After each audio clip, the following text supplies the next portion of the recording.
I obviously I did not take videography or anything like that in school. Devices still frighten me a little bit.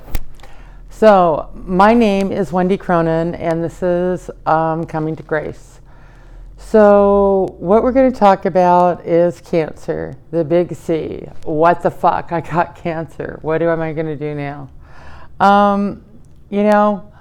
What I did was I made a list of some things to get busy. Whether that's you or somebody that's going to be helping you, you've got cancer, you need to get busy. You don't have a lot of time to figure out what to do, even if it's terminal cancer. So let's talk about what that's going to look like. Wow. It doesn't matter. It's just always a shocker. Whether you've worked in this business or not, or whether you've had people you love who've passed away from cancer, it's just not something that you want to hear, or anybody else. So here's the thing. If you do have terminal cancer, and you want to try treatment, then try the treatments that are, going to give you the best advantage of what you want in an outcome. If you want to live and you don't really care about your quality of life, then you might go for a long term.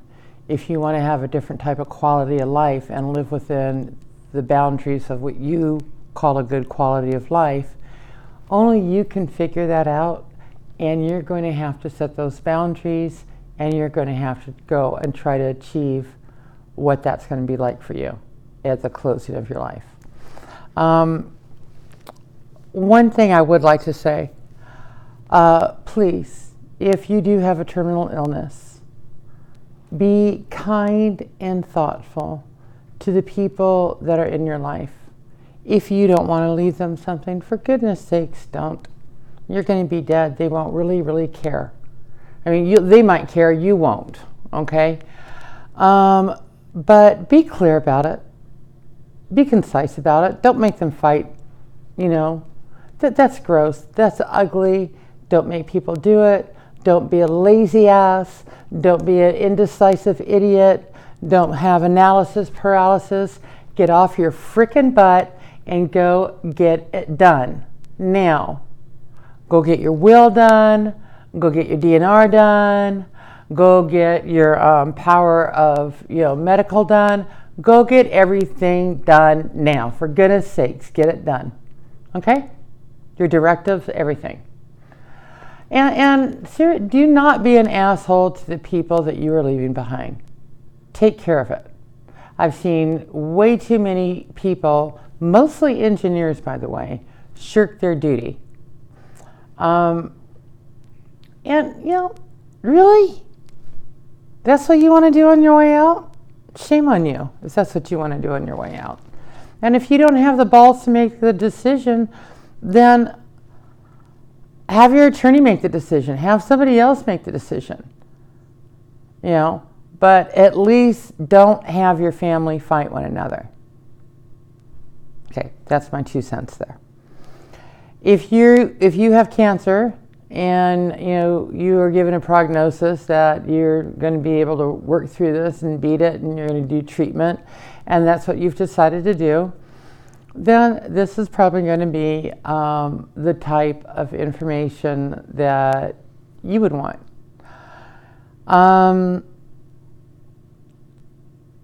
There's all different types of cancer, and it's scary no matter what kind you have. And it's just frightening.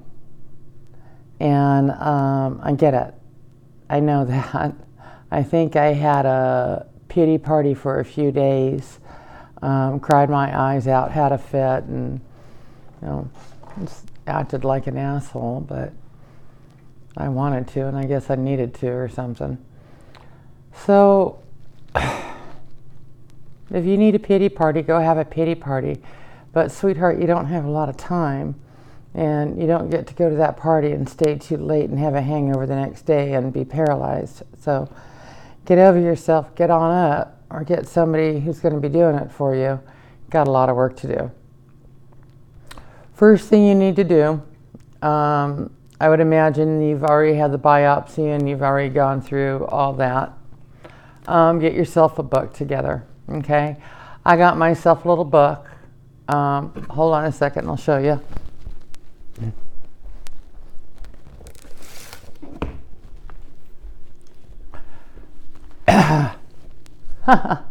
Okay, sorry about that.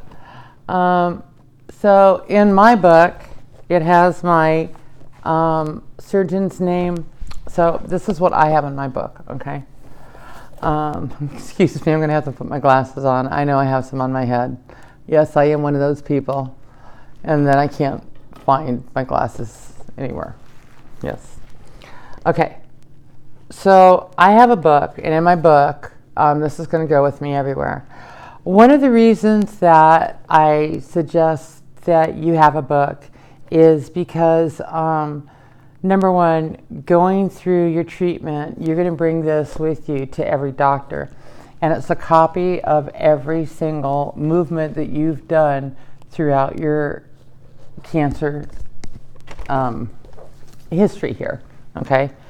So what you're going to do is you're going to have your regular doctor, the referring doctor who referred you to your surgeon, and you're going to have your surgeon, and then you're going to have your oncologist, and then you're going to have your radiologist.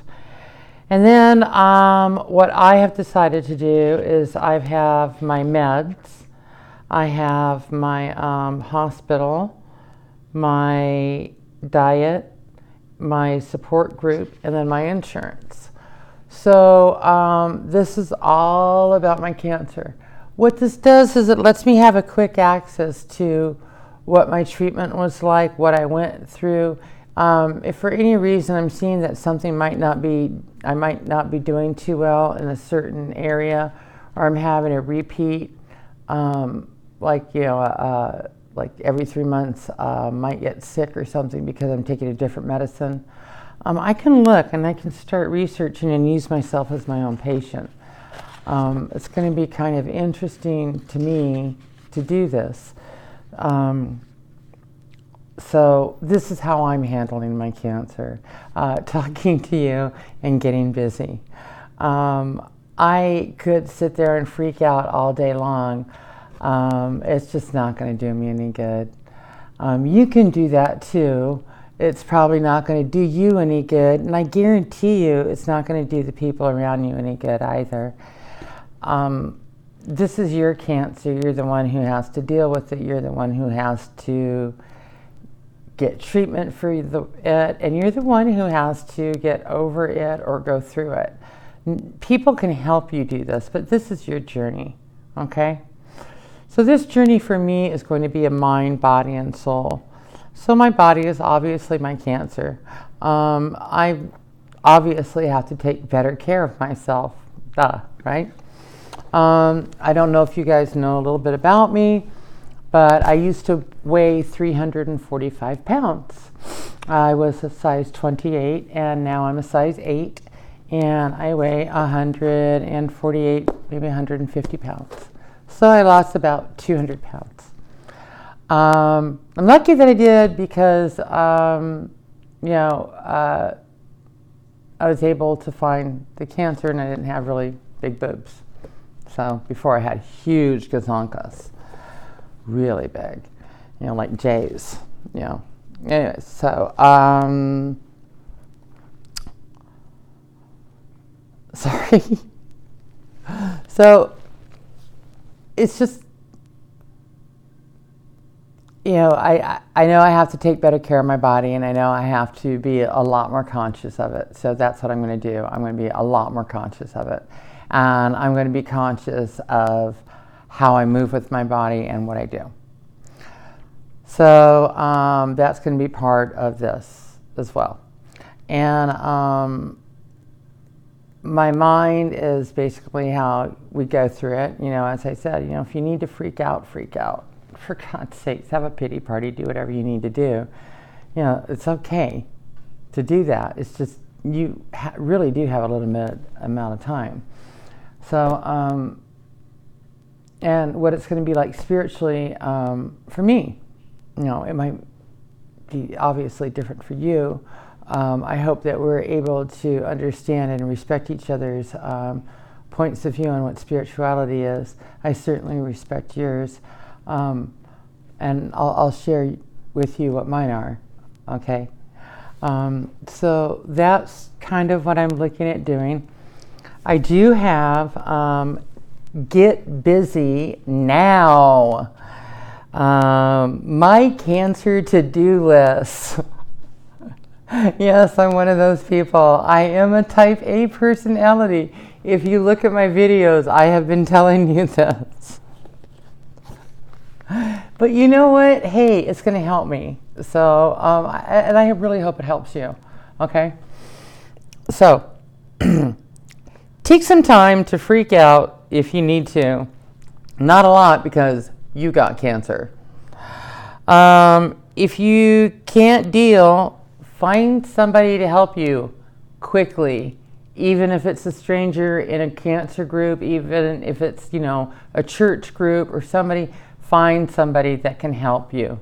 There are a lot of wonderful groups in almost every area. Let's see.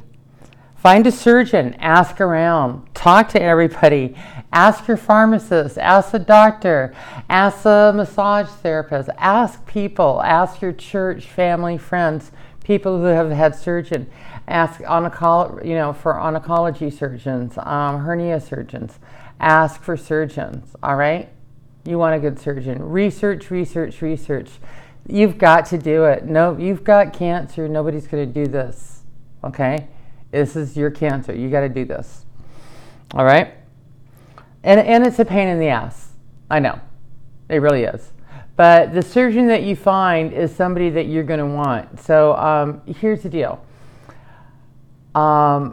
I like really good surgeons, and I like really, really, really good doctors. I'm really happy because my doctor, who's a surgeon, is a great doctor and surgeon, and he's got a wonderful personality, and I just absolutely love him, right? So, but there are other doctors who are incredible doctors, but might not have the puffy, fluffy, bedside manner that some people want. I would seriously prefer to have someone who's capable and able, and you don't need to hold my frickin' hand, but you might need to have your frickin' hand held, and you might need to you might need to match yourself with a doctor that fits your personality. So, do what you want. This is your doctor. This is your cancer doctor. Don't skimp on yourself. Make sure that you get the right one. All right? Okay. So you're also going to be looking for an oncologist and radiologist. Now, usually your oncology and your radiology group are together. In some areas, they're not. Again, the surgeon that you have will probably have a really good recommendation. Please research, research, research, research, research. There's so much availability at your local library, anywhere, online, at doctor reviews. Research, for goodness sake. And you can research the type of cancer that you have and the surgeons within your area that do those type of surgeries. And they have a star system. It's not difficult. They also have Yelp. It's not difficult. If I can do it, for God's sakes, you can. Okay. Make a cancer book. This will have all your cancer info in it from the time that you have gone to your radiologist to get treatment. Okay? I have separated my book into a timeline fashion with separate entries for each doctor and procedure. I also have a dietary and med sheet as well as a daily activity sheet. This will also be tracking my well-being. So if I wake up and I'm in a bad mood and I want to kill everybody I see, I'm going to write that down, because what happened the night before, what happened the day before, what kind of treatment did I get? Let's see if there's something that we can find, okay, here. But it could just be that I, bitch that day, seriously, and that happens too, So this is really important, and this is something that I used to do with my patients. It was a service that I actually did for my patients.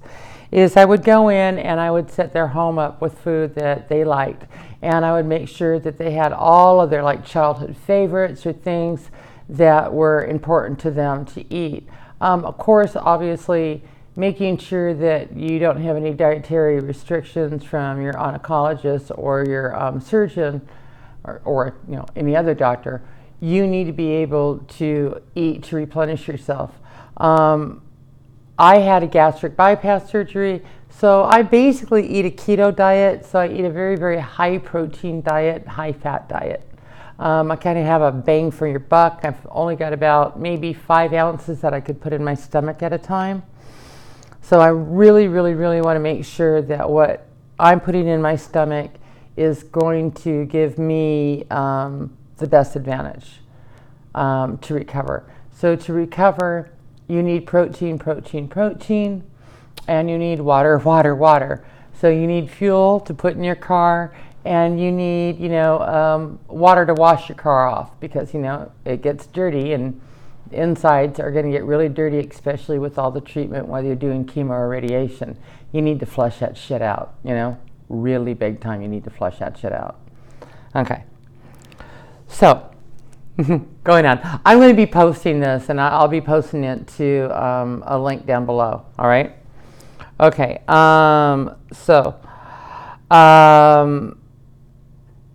When you set your house up with food and toiletries before you have the surgery, make sure that you have easy access to your food.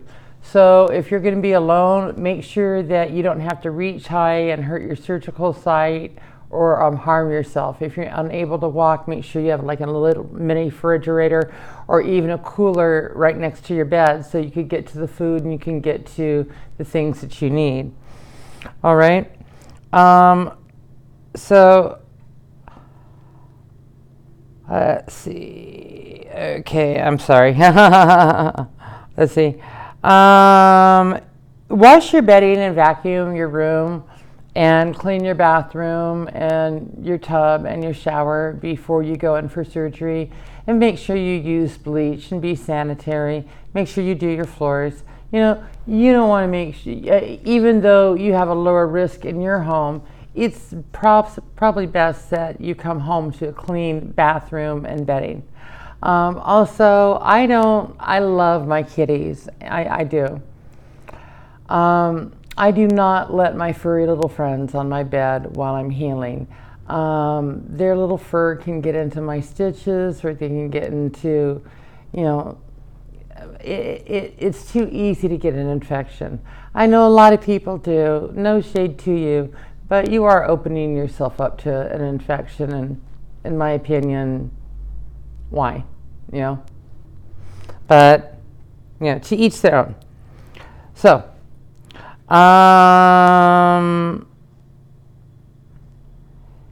let's see. Make sure that you have your pain meds, that you go and you pick up your pain meds. So you should have a pre-op. When you're at your pre-op, they'll give you a prescription for whatever pain meds that you're going to have at that time. Make sure that you pick them up a day before your surgery. Obviously, if you have little ones or something like that, you don't want them by your bed. But make sure that they're going to be easy access for you wherever you're going to be, okay? Because you're going to need those, all right? If your surgery impairs your ability to walk or to be able to move and to be able to get to the bathroom in due amount of time, I highly suggest that you ask for a bedside commode. Your doctor should be able to order one if you have any type of impairment. It's just a good thing to do. if you're slow, so if you, I don't, wherever your surgical site is, if it slows you down to the point of where it might inhibit you from making it to the toilet, look at getting a bedside commode for a week. It's not that big of a deal. Another thing that I highly, highly suggest, and I personally am going to do this, is I put bed pads. They're called Chucks. You can even get the doggy pads or whatever, at the store. I put them on top of the sheets for the first maybe day or two because, you might be leaking out of some orifice. You never know.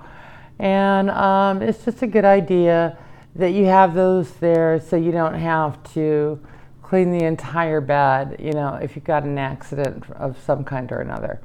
It's sanitary and it's easy, and why not? It's a pre-precaution that really doesn't take a lot to do, but certainly saves a lot of time if an accident happens. I can tell you that. You will be so happy.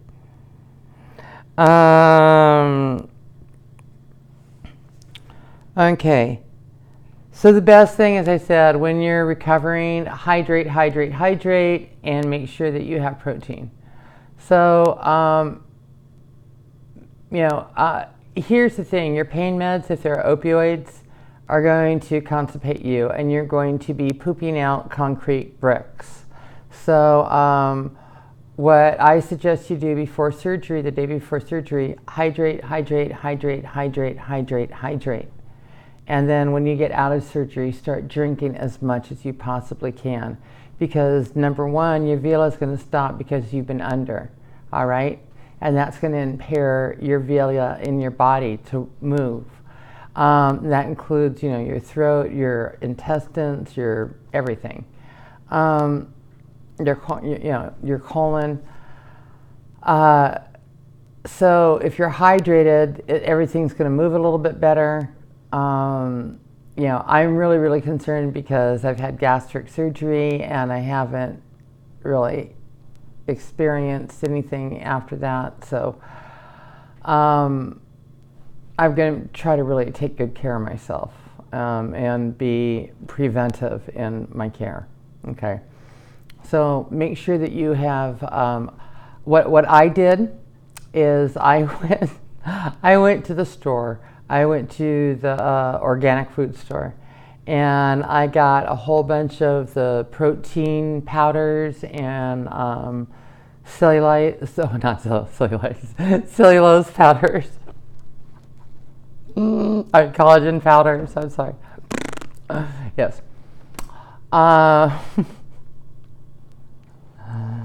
I'm dyslexic, by the way. So, anyways, I went and I tried a whole bunch of food. There was a whole bunch of plant-based, high-protein things that I tried that I personally did not like. I'm probably going to stick with my Icelandic yogurt. Also got some hemp seed that I'm going to be using for protein. I got a collagen powder as well as my vitamins that I'm going to be taking. I've got prepared meats, and I have like little dips with crackers, so I can graze and try to get as much protein and good stuff in, and definitely monitor your water. I would suggest that you get at least 66 ounces of water in a day. That's a minimum. And please make sure that it's electrolyte balanced. A lot of people drink a lot of water and they forget to replenish their electrolytes and amino acids. When you do this, what you can do is actually faint and flush yourself dry of all of your electrolytes and your amino acids. It's almost like not even having enough water in your body. So don't do that. It's bad for your heart too. All right. And try, when you're in bed, you're going to want to try to walk. Your surgical team, your hospital, they're going to tell you what to do. At home, one of the things that I would always do, what I do now, excuse me, and what I would do with my patients is I would do range of motions in bed. kind of like a kitty cat scratching and stretching, and you know how they do that and how dogs do that. Well, animals got it right. So we need to, as humans, do that. So stretch in bed, or you know, and you might sound like a breakfast cereal like I do. Oh well, you know, shake your groove thing then. But you know, just get on with it. Have a good time. Get your body moving. Get up out of bed. Go for a little walk if you can. Get your body moving. The thing about this journey is it starts with you. You have to be methodical about your care. And your body didn't give this to you. You did not earn cancer. Nobody did. Nobody earned cancer. Okay? Did you earn chicken pox? You know? I mean, did you earn, does somebody earn blue eyes, you know, when they come by them naturally? Do they earn being black, red, purple, or polka dot? People don't earn those things. They're what we have. Do you know, earn a beautiful day? No, it's just there. So no, you didn't earn cancer. It's a frightening thing because it takes people away from us that I've experienced. And maybe you have too. Maybe you're frightened that it's going to take you away from your loved ones too. Of course, it's natural. You didn't earn this. So don't get mad at your body. Treat your body with kindness and with love and respect. And treat yourself the same way. Don't get angry at yourself, even if you smoked 5 packs of cigarettes a day and you have cancer. Don't sit there and get mad at yourself.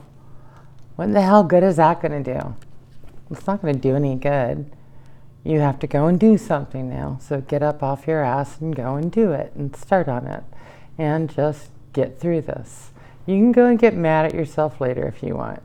But just sitting there and getting mad at yourself and being pissed off, it's not going to make you feel better. It's not going to make anybody around you feel better. It's basically emotionally jerking yourself off. So you might not want to do that anyways. All right?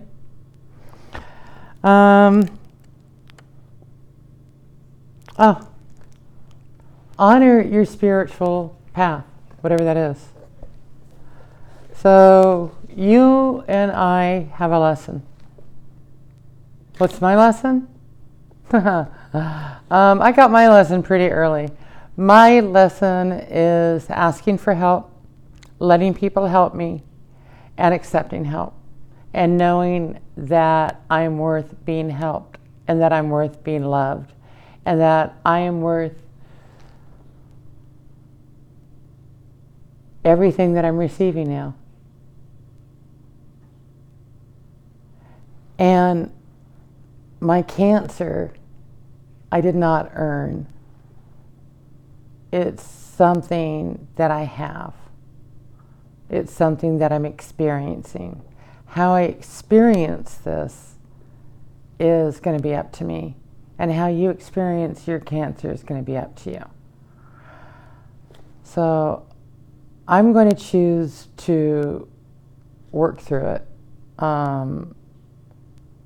I don't know what that's going to look like. Yeah. But I hope to share it with you. I hope this helps. I'm going into surgery tomorrow. So I'm probably not going to be back for a while, a couple of days. And then when I get back, I'm going to do basically videos from my bed and, from around the home because I have to be home for a little while. So I'll keep you posted, and I'm going to just kind of come in once a week and let you know what I've done and how I've done it. All right. I really hope this is helping somebody. It's not easy. And please know that you did not earn this. You do not deserve cancer. It is not anybody's punishment. And I don't want to see you hurt. And if you have people in your life who do want to see you hurt, might be a good time to start cleaning house, sweetheart, because you don't deserve to have people who think that you should be hurt, because you don't deserve cancer. You didn't earn it. And you need to be loving to yourself and have loving people around you. So that's how we're going to learn what to do spiritually. All right. I don't want to go through that today because this is about all I can do right now. So I'm going to say bye-bye. Bye.